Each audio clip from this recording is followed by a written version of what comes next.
नोटबंदी, जीएसटी बंदी, कोरोना बंदी, सिलेंडर बंदी, आभूषण बंदी, केवल सांस बंदी बची है। देश में बहुत सारा सोना लॉकर्स में आइडियल पड़ा है। देश में सोना है तो आप उसको मोबिलाइजेशन करिए और एक बुलियन बैंकिंग फ्रेमवर्क क्रिएट करिए। आप क्यों नहीं कर रहे मोदी जी और भाजपा ऐसी? ये मार्च 2026 में यानी 7 महीने में बढ़कर हो गई 880.52 मीट्रिक टन। तो भैया आप लोगों को तो कहते हो कि एक मंगलसूत्र मत खरीदो, बहन के लिए एक जेवर मत खरीदो, बिटिया के लिए सोने की बाली मत खरीदो, कान की, मां के लिए सोने की चेन मत खरीदो। और मोदी सरकार 6 महीने 7 महीने में 85.88 मीट्रिक टन सोना खरीद रही है। ऐसा क्यों? नोटबंदी, जीएसटी बंदी, कोरोना बंदी, सिलेंडर बंदी, आभूषण बंदी, केवल सांस बंदी बची है। 2 महत्वपूर्ण विषय लेकर हम आपके बीच में उपस्थित हैं। मैं वो शुरू करूं उससे पहले कुछ साथी मेरे साथ आए हैं जो कांग्रेस पार्टी से तो नहीं जुड़े, पर जो विषय मैं आपके समक्ष रखूंगा उससे जुड़े हैं। मेरे बाएं हाथ को बैठे हैं राजेंद्र सोनी जी, जो राष्ट्रीय उपाध्यक्ष हैं स्वर्णकार संघ के, और मेरे दाएं हाथ को बैठे हैं अजीत जी, ये राष्ट्रीय सचिव हैं स्वर्णकार संघ के, और एक और मेरे साथी बैठे हैं पवन वर्मा जी, जो हरियाणा के अध्यक्ष हैं स्वर्णकार संघ के।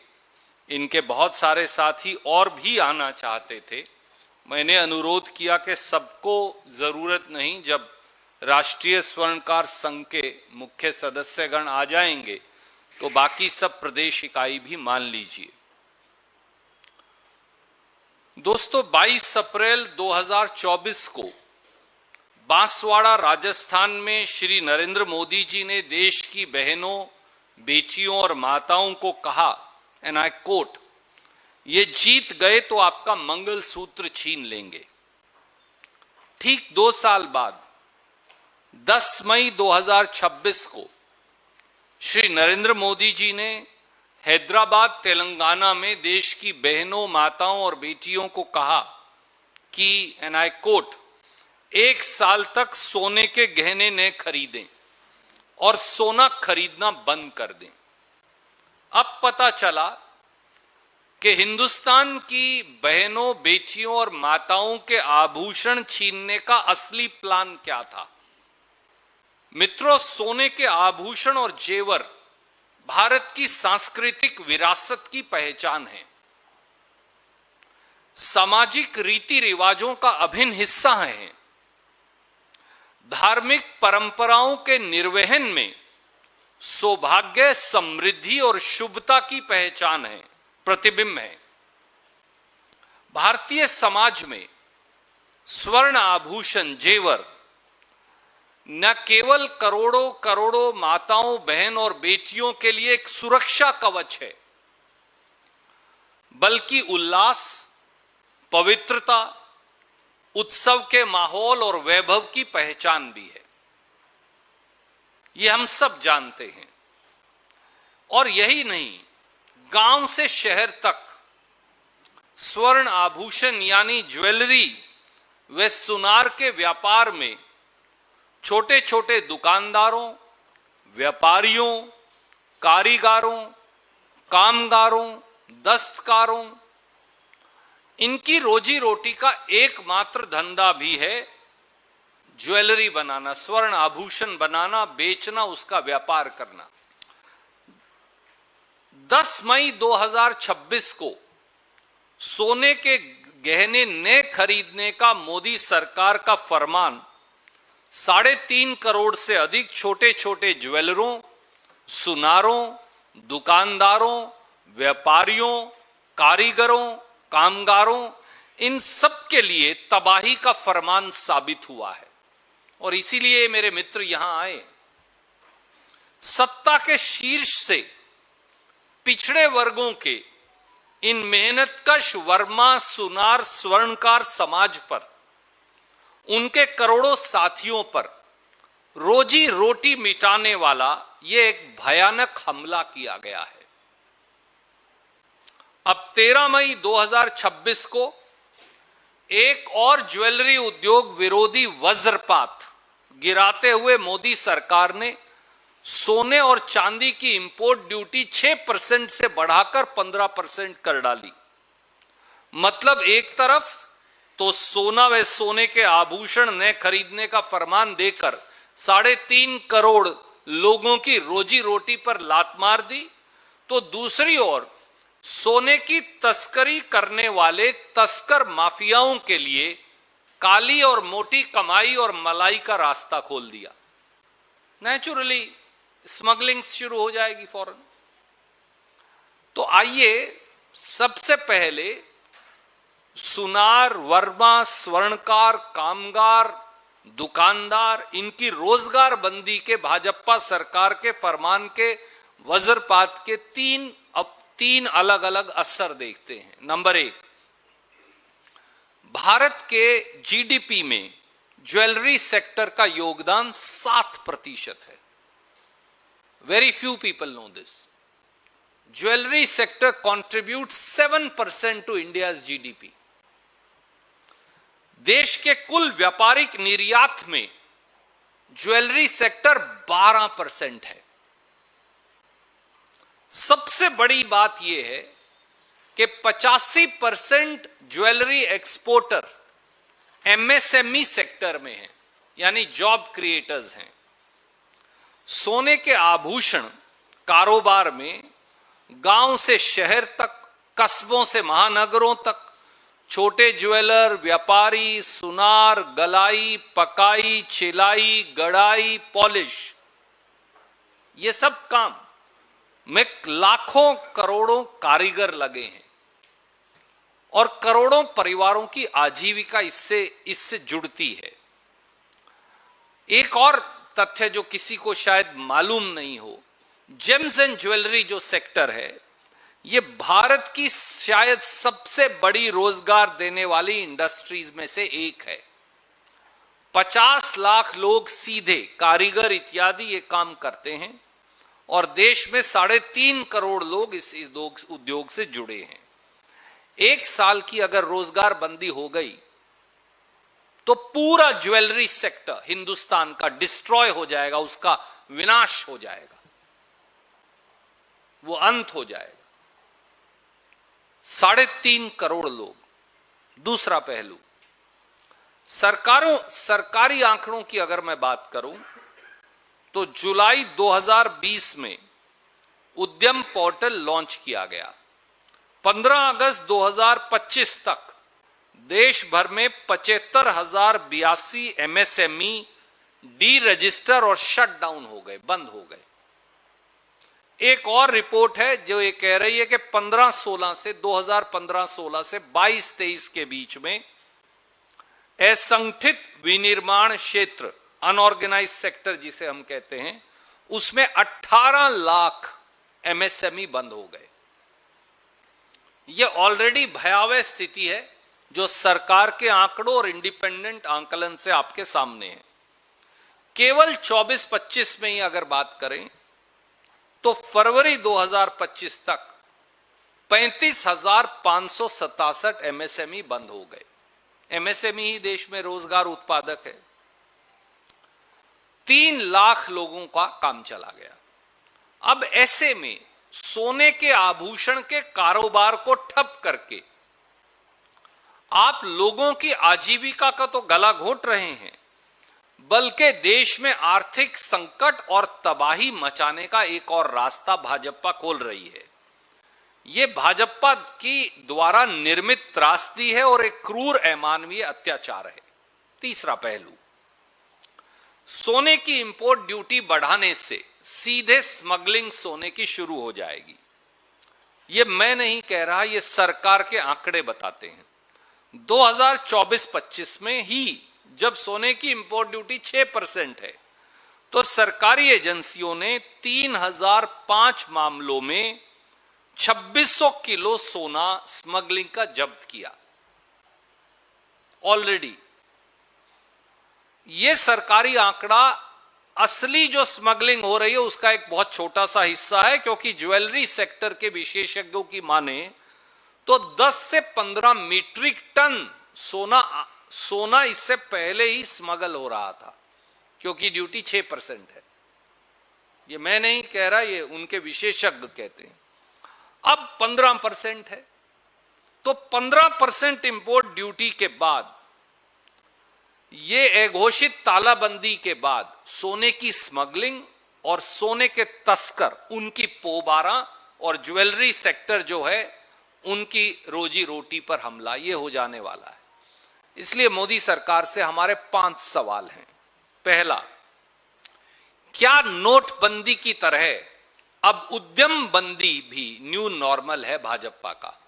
दूसरा, क्या प्रधानमंत्री और भाजपा सरकार सार्वजनिक मन से सोने के गहने न खरीदने की अपील करने से जो ज्वेलरी सेक्टर को भारी नुकसान होगा, 3.5 करोड़ लोगों का जो रोजगार जाएगा, उनके लिए आपने क्या सोचा है?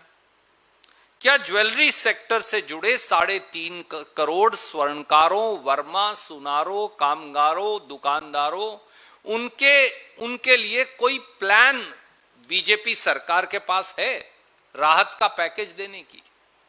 तीसरा, अगर गोल्ड इंपोर्ट कम करना ही आपका मकसद है, तो सरकार को देश में गोल्ड ज्वेलरी की डिमांड सप्रेशन करने की बजाय देश में पहले से ही जो मौजूद सोना है उसकी आप गोल्ड मोबिलाइजेशन करके बुलियन बैंकिंग फ्रेमवर्क बनाने की नीति पर काम क्यों नहीं कर रहे? हम ऑल्टरनेटिव भी बता रहे हैं। देश में बहुत सारा सोना लॉकर्स में आइडियल पड़ा है। देश में सोना है तो आप उसको मोबिलाइजेशन करिए और एक बुलियन बैंकिंग फ्रेमवर्क क्रिएट करिए। आप क्यों नहीं कर रहे मोदी जी और भाजपा ऐसा? चौथा, क्या यह सही नहीं कि एक तरफ प्रधानमंत्री जी सलाह देते हैं लोगों को, भैया सोने के जेवर मत खरीदो 1 साल तक, दूसरी तरफ मोदी सरकार सोना खरीद रही है? यह कैसे हो सकता है दोस्तों? और मैं आपको अभी बता रहा हूं, क्या यह सही नहीं कि मोदी सरकार और आरबीआई ने सॉवरेन गोल्ड होल्डिंग जो सितंबर 2025 में थी 794.64 मीट्रिक टन, और अब चौंकिए मत, ये मार्च 2026 में यानी 7 महीने में बढ़कर हो गई 880.52 मीट्रिक टन। क्यों?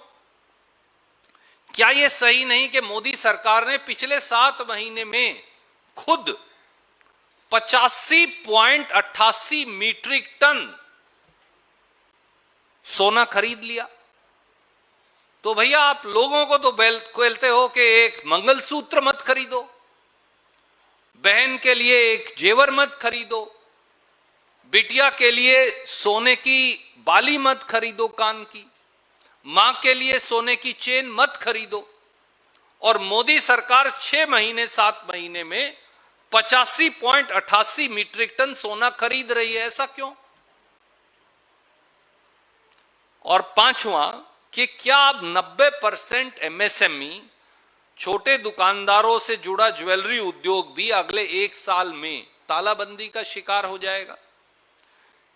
क्या ज्वेलरी सेक्टर के इन छोटे छोटे एमएसएमई के लोगों को साफ कर अब ज्वेलरी सेक्टर भी 2 या 3 उद्योगपतियों को सौंपने की तैयारी हो रही है? यह है असली बात, क्योंकि लाखों करोड़ का ज्वेलरी सेक्टर है।